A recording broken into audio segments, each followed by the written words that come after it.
My name is Anna Vale, and the night my world fell apart smelled of rain and old coffee, the kind of smell that lingers in walls, long after everything worth keeping has been taken down. I remember the sound before anything else, the hollow rhythm of my own footsteps echoing through a house that no longer felt like mine. Each creak was a reminder of absence, every shadow a ghost of what used to be. When I finally stepped outside, the sky opened as if it had been waiting for my surrender. That was when I saw him, standing at the edge of the road, soaked, shivering, eyes like wet amber. A stray, I thought. No collar, no leash, no home. Just a body made of bone and defiance. He didn't bark when I approached. He just looked at me unblinking, as if he already knew too much. I held out my hand, palm open, my voice breaking on the simplest word I could think of. Hey. He didn't move. The rain made his fur cling to his ribs, each breath sharp, deliberate. When he finally stepped closer, it was cautious, like he was giving me permission rather than seeking comfort. I didn't name him that night. I didn't plan to keep him. But some bonds begin in silence, in the space between pain and recognition, and they don't ask for permission. They simply begin. The house I rented was small, barely enough for one person, much less two souls broken in different ways. The floors were warped, the windows stubborn. I had come there to disappear, not to rebuild. I left the door open, half hoping he'd come in, half hoping he wouldn't. He did. Slowly. One step at a time, like someone testing the strength of an invisible bridge. I found an old towel and dropped it by the heater. He lay down without looking at me, shivering until exhaustion took over. I sat across the room, wrapped in a blanket, watching the rise and fall of his chest. He didn't belong to me. But in that moment, maybe for the first time in years, something in the room felt alive. Morning came gray and heavy. The storm had passed, but the air still carried its echo. He was awake before me, sitting near the door, alert but calm. "You're still here," I said softly. He tilted his head, the smallest acknowledgement. When I opened the fridge, there wasn't much. Leftover takeout, half a carton of milk, some eggs I'd forgotten I owned. I scrambled what I could and shared it with him on a chipped plate. He ate quietly, carefully, as though manners were something he'd been born with. After breakfast, I stepped outside to clear my head. The yard was overgrown, grass slick from the rain. He followed without hesitation, padding through the mud beside me. That's when I realized it. He didn't need a leash. He didn't wander or run. He simply matched my pace, staying close enough to remind me I wasn't alone. I didn't know his story. I didn't need to. His presence was enough to make the silence less unbearable. Days turned into weeks. I started calling him Rowdy, a name that didn't fit at first, but grew into something right. He wasn't rowdy at all. He was quiet, watchful, patient. But every time I said it, he'd wag his tail once, as if to tell me the name had chosen him, not the other way around. He took over the house in small ways. The towel by the heater became his bed. My mornings began with the sound of paws on the kitchen floor. My nights ended with his weight pressed against the base of the couch. I didn't realize how much space he filled, until one evening I came home late from work and didn't see him waiting at the door. The house felt wrong without him, too still, too sharp. Then I heard it, the faint sound of claws clicking against the back porch. I turned on the light.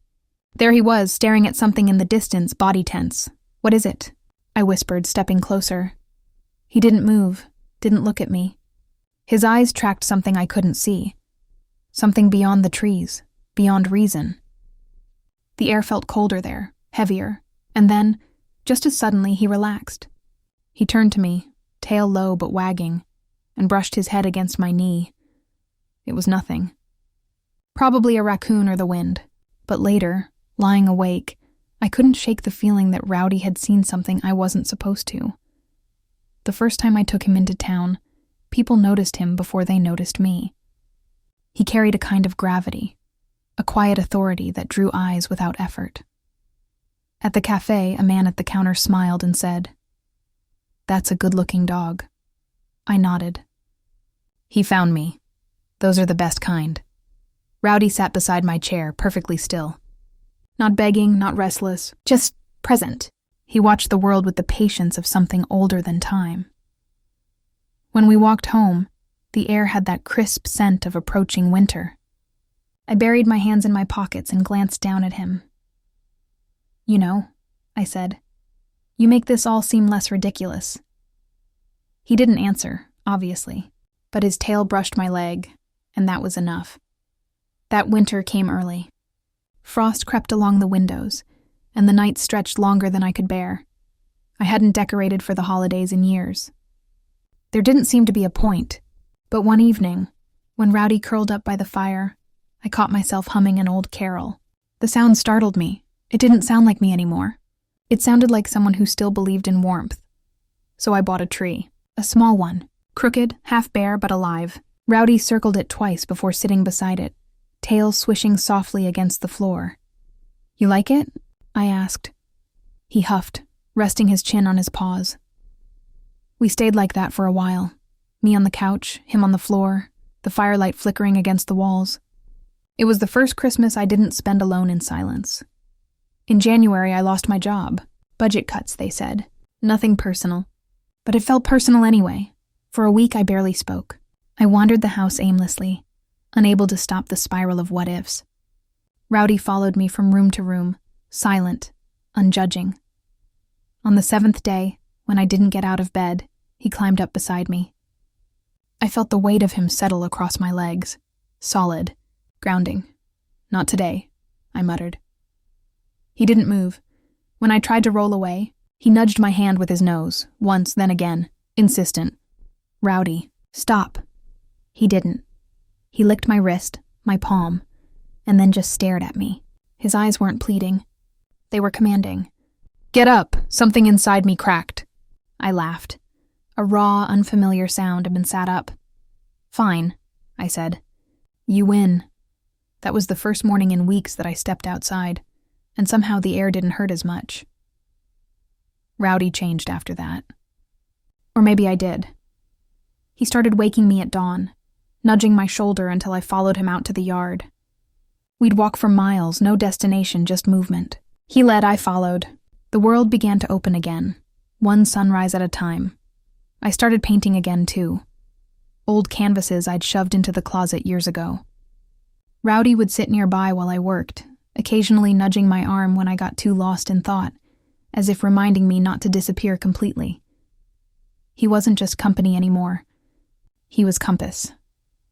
And I realized one morning, watching him chase the edge of the tide at the nearby lake, that he'd done what no one else could. He'd taken over. Not my freedom. My fear.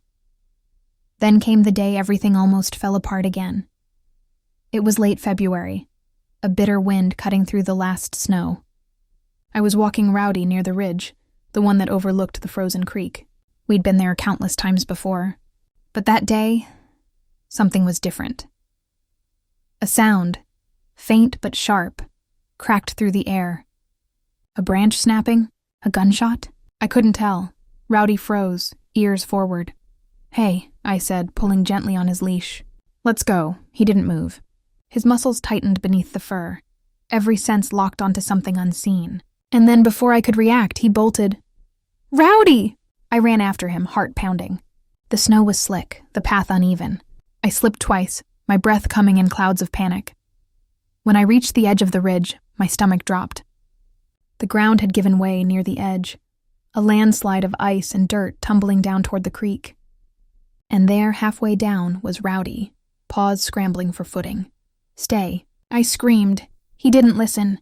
He looked up, eyes wide, and then, impossibly, pushed off the collapsing earth, launching himself toward me. I caught his collar just as the ground beneath us cracked. For one suspended second, the world went silent. Then the snow shifted and I fell backward, dragging him up with me. We hit the ground hard, rolling until the world stopped spinning. When I opened my eyes, he was on top of me, chest heaving, his nose pressed against my cheek. I started laughing, shaking, crying, all at once. "Idiot," I whispered, clutching his fur. "You scared me."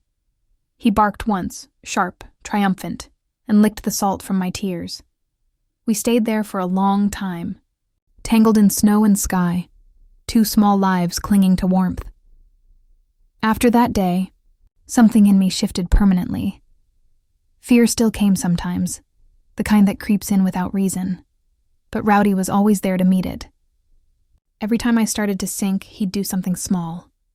Bring me a brush when I was painting. Nudge me toward the door when I forgot what sunlight felt like. Rest his head in my lap when words failed. He never asked for anything. He simply stayed, and I let him. By spring, the house no longer felt like a grave. The walls held laughter again. The fields turned green and the lake thawed. Life, fragile as it was, had returned. Sometimes, when I watched Rowdy running through the tall grass, his coat catching the light, I thought about that first night. The rain, the silence, the choice I didn't know I was making. I hadn't rescued him. He had rescued me. He'd taken over the emptiness I'd built around myself and filled it with something real. And the strangest part was, I didn't just let him. I needed him to. That summer, we drove farther than we ever had before, through mountains, forests, forgotten roads. The windows down, the air thick with dust and freedom. Rowdy leaned out, ears whipping in the wind, eyes half closed in bliss. At one point, I glanced at him and said, "You're not just a dog, are you?" He looked at me, tongue lolling, tail thumping once against the seat. And in that moment, I realized he wasn't. He was the part of me I'd lost. Wild, fearless, alive. And I had finally learned to follow. The road wound along the spine of the mountains like a scar. The air grew thinner, the light sharper. I drove with the window half open, one hand on the wheel, the other resting where Rowdy's head lay across the seat. He loved the movement, the steady hum beneath us, the changing smell of the wind. It had been months since I'd left the city behind for good. The house, the job, the quiet ghosts that lingered in the walls. I'd left them all to chase something simpler. Maybe freedom, maybe peace. I wasn't sure anymore, but whatever it was, Rowdy had found it first. His eyes had that wild clarity that only creatures who trust the world possess. We reached a ridge where the valley opened below us in a sweep of green and gold. The horizon looked endless. I pulled over to the side of the road and killed the engine. For a moment, there was only silence. Then the soft click of Rowdy's nails on the asphalt as he jumped out. He ran ahead, not far, just enough to taste the space. His fur caught the sunlight, turning him into something almost celestial. I leaned against the car and watched him, realizing how strange it felt to see beauty without the ache of loss behind it. He looked back once, tail high, waiting for me. Always waiting. I smiled and followed. We found a cabin at the edge of a meadow later that week. A crooked little place that smelled of pine and old rain. The land stretched wide around it, untamed. It wasn't home, not yet, but it could be. The owner was a quiet woman with weathered hands who offered it for almost nothing. "It needs someone to live in it again," she'd said, as if the house itself had been lonely. Rowdy explored every corner while I unpacked. He sniffed the porch, the walls, the fireplace. He settled eventually beside the window, watching the meadow sway. I sat across from him, surrounded by boxes and dust, and exhaled a laugh that felt more like a release than amusement. "So this is us now," I said. "No city, no deadlines. Just sky." He thumped his tail once, approving. That night, the sky was clear enough to see the Milky Way spread across it like a river of light. I sat on the porch steps, Rowdy's head on my knee, listening to the hum of insects and the faint rush of wind through the trees. For the first time in years, silence didn't mean loneliness. It meant space to breathe. Days took on rhythm. Mornings were for walking, afternoons for painting. I'd drag an easel out into the meadow while Rowdy chased butterflies or dozed in the grass. The canvas filled with fragments of light and color. Not portraits, not landscapes, but something in between. Memories disguised as scenes. One afternoon, while I painted, Rowdy wandered toward the tree line. When I called him, he didn't come right away. He was staring at something, not fearfully but curiously. I followed his gaze and saw a figure standing among the birch trunks. A man, perhaps mid-50s, wearing a faded jacket, holding a walking stick. He raised a hand. "Afternoon." I hesitated before returning the wave. "Hi. Didn't mean to startle you," he said, stepping out from the shadows. "Name's Cooper. I've got the next property over. Saw the smoke from your chimney and figured someone new had moved in." Rowdy watched him closely but didn't growl. He seemed to weigh the man's presence like a judge deciding a verdict. Cooper knelt, palm out. "Friendly fellow." "Usually," I said. Rowdy approached, sniffed his hand, and after a moment, leaned his head into the touch. Cooper smiled. "That's a good dog. You don't see many like him anymore. He's got purpose." I wanted to ask what he meant, but the way he said it, quiet, certain, made me hold the question. We talked for a while. He told me about the winters, about the coyotes that came too close sometimes, about the storm last year that took down the old bridge. "It's wild country," he said, looking out at the trees, "but it teaches you to listen." When he left, Rowdy watched until he disappeared down the trail. Then he turned to me, tail still, eyes thoughtful. "Yeah," I said, smiling faintly. "I liked him too. The days shortened. Summer burned itself out in gold and ash, and autumn came whispering through the grass. The air turned sharp enough to make breath visible. I started stacking firewood near the porch while Rowdy kept watch from the meadow. Sometimes Cooper visited, bringing vegetables or news from town. He was kind, careful with silence, and never overstayed. Rowdy trusted him quickly, a trust I took as a kind of proof. Dogs know. They always know. One evening, Cooper brought over an old photograph. "Thought you might appreciate this," he said. "Used to be a ranch here, long before either of us. See that ridge? That's your cabin before it fell apart." In the faded image, a young woman stood beside a dog that looked eerily familiar. Broad chest, dark coat, same amber eyes. She had one hand on his neck, the other shading her eyes from the sun. They looked inseparable, two halves of the same stillness. "His name was Ash," Cooper said. "Story goes he saved her life once. Blizzard of '64. They found her days later, buried in snow, the dog keeping her warm." I traced the edges of the photograph with my thumb. "What happened to them?" "No one knows for sure. Folks say she stayed here the rest of her life. Never married, never left." Rowdy leaned against my leg, eyes fixed on the picture. The resemblance was uncanny. My throat tightened. "Guess this land's seen its share of stories," I said softly. "Seems it has," Cooper replied. That night, I couldn't sleep. The wind carried strange sounds through the walls, the kind that make you think of whispers. Rowdy lay beside the bed, his breathing deep, unbothered. I envied his ease. I dreamed of the photograph, the woman, the dog, the snow. In the dream, she turned her head, and her face was mine. I woke to the sound of Rowdy whining, low and mournful. The air was colder than before, the kind of cold that crawls into your bones. I reached down, resting a hand on his head. "It's okay," I murmured. He stood suddenly, ears pricked, staring at the window. Outside, the fog pressed against the glass like a living thing. For a heartbeat, I thought I saw movement, a shadow crossing the yard. I held my breath. Rowdy growled once, deep and quiet. Then the shadow dissolved, leaving only mist. When morning came, I found paw prints in the dirt near the porch. Too large for a fox, too heavy for a deer. Whatever it was, it had come close, then turned back. Rowdy sniffed the ground, hackles raised. I crouched beside him. "It's gone," I said, though I wasn't sure I believed it. Winter arrived early again. The first snow fell heavy and wet, clinging to everything it touched. The cabin became a small island of light in a sea of white. I painted less, read more. Rowdy grew restless with the confinement, so we took long walks through the drifts, our breath painting ghosts in the air. One afternoon, near the old creek bed, he froze. I followed his gaze and saw tracks, deep, fresh, circling the trees. Then I heard it. A howl, distant but unmistakable. Coyotes. More than one. Rowdy's body tensed. "No," I said firmly. "Let's go," but he didn't move. His eyes locked on the horizon. on the sound that grew closer with each passing breath. Then he looked at me, one long searching glance, before sprinting toward the trees. Rowdy. I ran after him, snow swallowing my feet, lungs burning. The world turned to white and noise. I could hear snarling now, sharp and chaotic. Branches cracked, something yelped.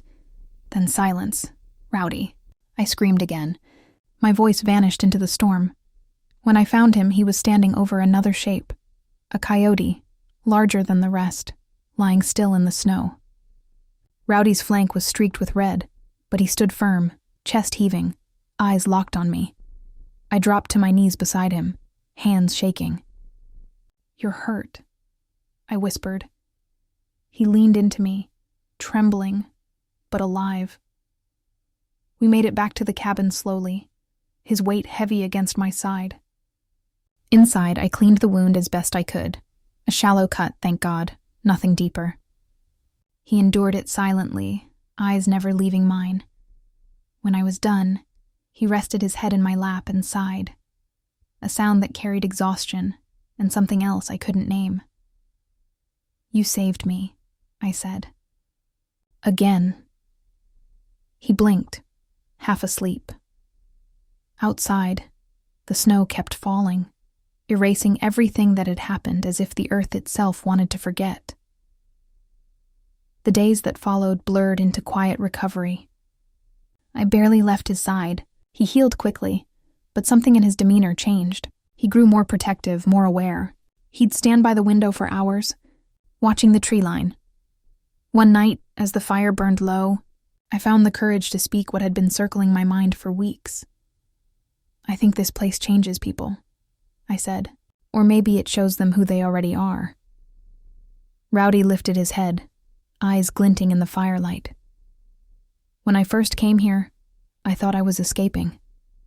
But maybe I was just returning." He leaned closer, pressing his head against my knee. I felt the warmth of him seep through the fabric, grounding me. "Maybe that's what you were trying to teach me," I whispered. "To stop running, to let the wild in instead of shutting it out." The fire cracked softly. Snow fell beyond the window. The world, for once, didn't feel divided between before and after. It just was. Spring came late, hesitant but certain. The snow melted into rivers that carved new paths through the meadow. Life returned in small, stubborn ways, shoots of green breaking through the thaw, birds testing their voices again. I spent the mornings rebuilding the fence that winter had taken.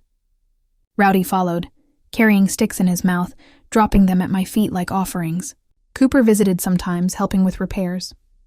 "You two belong here," he said one afternoon, wiping sweat from his brow. "It's like the land's finally settled again." Maybe he was right. Maybe this was where we were meant to be all along. That evening, as the sun set, I found the old photograph still pinned to the wall. The woman, the dog, the ridge. The edges had curled, the paper faded, but the feeling in it hadn't changed. I stood there for a long time, tracing the outline of their shadows, until Rowdy came to stand beside me. "She stayed," I said quietly. "Maybe that's what I'll do too." He barked once softly, an answer, or maybe approval. And in that golden light I understood. He hadn't just taken over my home or my days. He'd taken over my silence, my fear, my distance from the world. He'd taught me to be part of something again. Something vast and alive. That night, I left the door open while the fire died down. Cool air drifted in, carrying the smell of rain and soil and beginnings. Rowdy curled at my feet, sighing deeply as if his work was almost done. I leaned back, watching the stars gather above the dark line of the trees, and felt the pulse of the earth through the floorboards. The world had stopped asking me to prove I belonged. It had accepted me because he had. And as the wind whispered through the meadow, I realized, sometimes when life takes everything away, it's only clearing the space for what's real to finally arrive. For me, it arrived on 4 legs, in a storm, and when he took over, I didn't lose control. I found it. The next morning, the world was drenched in silver light. Dew hung on every blade of grass, and the air shimmered with the kind of stillness that happens only between seasons, when the earth seems to pause before turning its next page. Rowdy was already awake, sitting at the edge of the porch, his gaze fixed on the horizon. He'd always done that, watched the world like it was a story unfolding just for him. Sometimes I wondered what he saw in all that distance. Maybe ghosts of storms we'd outlived. Maybe something waiting we hadn't reached yet. I poured coffee and joined him on the steps. He didn't turn when I sat beside him. His tail gave one slow, soft wag, a silent good morning. "Another day, huh?" I said. My voice sounded foreign in the quiet, almost too human. He yawned, stretched, and laid his head on my knee. His fur was warm, the rhythm of his breath steady against my skin. The sun broke through the clouds then, spilling gold across the meadow. For a moment, the world looked new again, as if everything we'd endured had been just a prelude to this calm. Later that day, Cooper came by, his old truck rattling up the drive like it was held together by stubbornness alone. He stepped out carrying a map and a loaf of bread wrapped in a cloth. "Spring fair's next week," he said, spreading the map on the porch railing. "They're setting up down by the river. You should come. There's music, good food. Folks would like to meet you." I hesitated. Crowds had never felt right since I left the city. Too much noise, too many eyes. But Rowdy perked up at the mention of people, tail thumping against the boards. Cooper noticed and chuckled. "Looks like he's voting yes," I sighed, glancing down at him. "You think so, huh?" He barked once, decisive. "Guess I'm outvoted," I said. "Good," Cooper grinned. "We'll go together." As he drove off, I folded the map and slipped it into my jacket pocket. Rowdy watched until the truck disappeared down the road, then turned toward me expectantly. "Fine," I said. "We'll go see the world again." He trotted ahead, triumphant. The day of the fair arrived warm and windless. The river gleamed like glass under the sun, the air thick with the smell of fried dough and pine smoke. Children ran between stalls, ribbons trailing behind them. Music, fiddles, drums, laughter, spilled through the air. Rowdy walked beside me, perfectly calm, his presence commanding without trying. People stopped to pet him, smiling when he leaned into their touch. He absorbed attention like sunlight, quietly, graciously, without ever breaking his focus. A woman selling honey jars smiled as we passed. "That's a wise old soul you've got there," I smiled back. "He's taught me more than most people." The words left my mouth before I realized how true they were. We wandered for hours. I bought us food, bread, roasted corn, and sat by the riverbank while Rowdy lay beside me, eyes half closed. The water whispered over stones, carrying reflections that rippled and fractured in the current. For a while, I forgot everything that had come before. The loneliness, the running, the endless ache of what I thought I'd lost. It was all behind us now, buried under the rhythm of the river and the steady sound of his breathing. But peace, I've learned, doesn't stay still. It moves the way seasons do, shifting quietly until you realize it's changed. That night, as the fair wound down and the crowd thinned, Rowdy grew restless. He stood suddenly, ears pricked, eyes fixed on the dark line of the forest across the water. "What is it?" I whispered, though I knew he wouldn't answer. He took a few steps forward, paused, then looked back at me. There was something urgent in that glance, something that said follow. I hesitated only a moment before standing. The sky was turning indigo, the first stars trembling into view. I followed him across the field, through the fading light, down a narrow trail that wound between trees. The sound of the fair faded behind us, replaced by the rustle of leaves and the slow hum of night. We walked for what felt like forever. No path, no direction, only trust. The deeper we went, the more the world seemed to shift. The air grew cooler, the ground softer, until at last we broke through the trees into a clearing I'd never seen before. The moon hung low and wide above us, silvering the grass. At the center of the clearing stood the ruins of an old stone well. Moss covered the edges, and water glimmered faintly inside. Rowdy stopped beside it, tail still. He looked at me, then down into the well. I knelt beside him, heart pounding though I didn't know why. The water reflected both of us, my face pale and uncertain, his calm and steady. And behind our reflections, faint but clear, another image took shape. A woman, standing where I knelt, her hand resting on the head of a dog that looked exactly like Rowdy. The photograph. The woman from the photograph. I gasped softly, reaching out, but the reflection rippled, dissolving into moonlight. When I looked at him again, Rowdy was watching me with eyes that seemed impossibly deep, as if every lifetime of loyalty had converged in this one moment. "You brought me here," I whispered. He exhaled through his nose and pressed his head against my shoulder.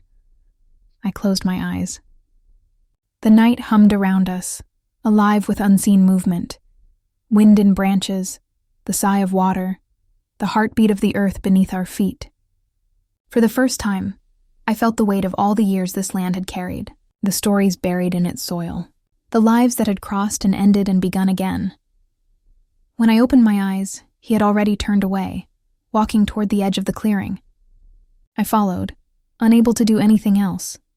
The trail back felt shorter, though I couldn't have retraced it if I tried. When we stepped out of the woods, the fair had ended. Lanterns swung dimly in the wind. The last few people packed up stalls, their laughter fading into distance.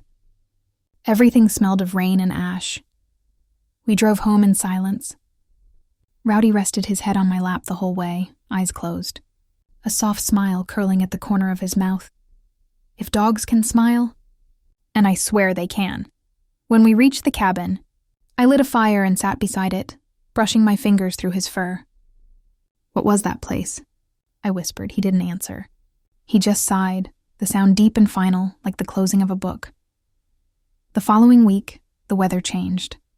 Rain came first, then fog, the kind that swallows everything, hills, fences, memory. Rowdy grew quieter, slower. He still followed me everywhere, but his steps were careful now, his breaths heavier. One morning, he didn't come when I called. I found him lying near the porch, eyes open, watching the horizon. His tail thumped weakly when he saw me. "Hey," I said, kneeling beside him. "You're tired, huh?" He blinked slowly. The fog rolled across the meadow, touching us both like a blessing. I wrapped a blanket around him and sat there for hours, the world shrinking to the sound of his breath. Each inhale was a thread holding the day together. Each exhale, a reminder that everything living eventually lets go. When night came, I carried him inside. He rested his head on my lap, the fire painting his fur in shades of gold. I told him stories, every memory I could recall, every day we'd lived together. He listened, eyes half-lidded, the faint rise and fall of his chest keeping rhythm with my words. "You found me," I said softly. "You pulled me out of the dark and made me live again." He shifted slightly, pressing closer, as if to say he remembered. "Whatever happens," I whispered, "you did enough." More than enough. The room grew quiet. Outside, the wind slowed. The fire dimmed to embers. When I finally realized he'd stopped breathing, I didn't cry right away. I just sat there, hand resting on his back, feeling the echo of warmth that lingered long after the life beneath it was gone. Dawn came gray and tender. I buried him beneath the old birch tree by the meadow, the one that turned gold every fall. The ground was soft from rain. The air smelled of pine and something sweeter I couldn't name. When it was done, I sat beside the fresh earth until the sun broke through the clouds. The light fell over the field, scattering shadows, and for a heartbeat, I could almost see him, running through the tall grass, tail high, free. I smiled through the ache in my chest. "Go on," I said. "You've earned it." Weeks passed. The cabin felt impossibly large without him. His bowl stayed by the door, his collar hanging from a hook above the hearth. I couldn't bring myself to move them. They were the proof that he'd been real, that love like his didn't vanish, it just changed form. Cooper came by often, bringing food, company, silence when I needed it. Once he stood beside the birch tree with me and said, "He was special." "Yeah," I replied. "He was more than that." He nodded, then looked out across the field. "You'll see him again, in ways you won't expect." I didn't answer. But later that night, when the wind picked up and the door creaked open on its own, I didn't close it. I let the cold air drift through, carrying the faint scent of rain and fur and memory, and I swear in that moment, I felt a nudge against my leg, light, playful. Gone before I could turn, the seasons kept turning. The meadow bloomed, died, and bloomed again. I painted more than ever, not to fill the silence, but to translate it. My canvases changed. They weren't just landscapes anymore. They were alive with movement.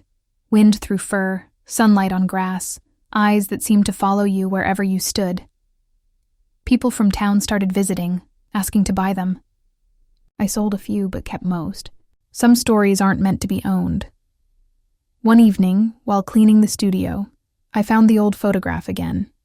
The woman, the dog, the ridge. The resemblance struck me harder this time.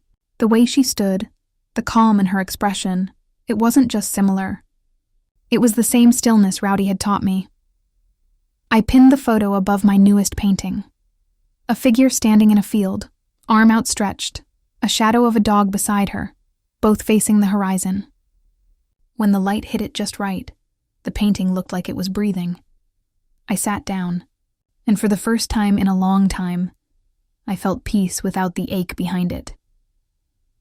The next morning, I woke early and walked to the ridge overlooking the valley. The grass was wet with dew, the sky pale and soft. I stood there, breathing it in, the scent of earth, the faint hum of life. And then I heard it. Not wind, not memory, the sound of paws behind me. I turned slowly. The meadow was empty, but the sound remained. Faint, rhythmic, familiar. It moved through the air, circling me once before fading toward the horizon. I closed my eyes and smiled. "I know," I whispered. "I'm coming." When I opened them again, the sun had climbed higher, spilling light across the world. The day stretched ahead, wide and unwritten.